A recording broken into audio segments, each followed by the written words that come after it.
I tend to use evidence in decision making for the purposes of sort of diagnosing what exactly is the problem that's at play here, so that we can clearly look at what options we might have to resolve it. And for me, some of the best examples of that are when we look at a problem that we think is emerging in community, we go to the research to see who else has experienced this problem, how have they tackled it, but then we use our surveillance evidence to look at, okay, how clearly do we understand this problem for this particular community right now? And that combination of things I find very, very helpful, because it tends to lead us to a path that not only helps us discover what the solution can be, but also helps us explain why we think this is the solution to the community that's affected. So our syphilis outbreak in Halifax started around 2009, and what was interesting about the outbreak at its onset was we had some experience from other jurisdictions, so some research evidence in particular pointing to certain interventions being more effective than others, and so moving us away from condom use and safe sex messaging as the primary intervention and looking more at treatment and increasing access to treatment and testing as the appropriate intervention for syphilis outbreaks.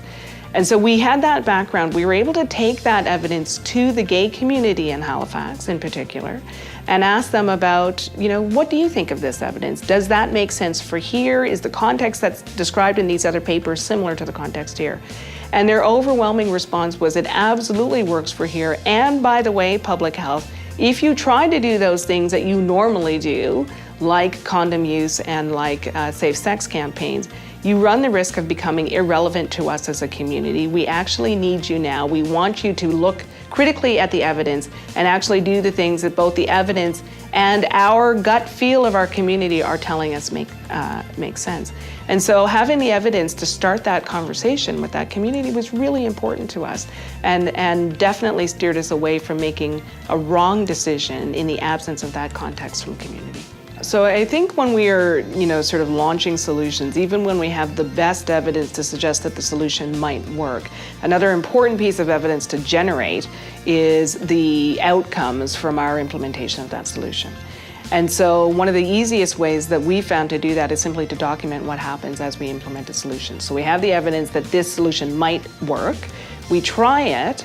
By trying it, doing some things, learning from those things, failing along the way, we get a real sense of how did this actually work for us? And that's helpful because we can share those lessons with others who may be looking at the same solution and wanting to try the same thing for their communities. They get a sense from us as to how it worked, what did we do, what might we do differently. And so that documentation along the way is another form of evidence that we can share back to the public health community and to communities at large that informs how they might take on something similar in the future.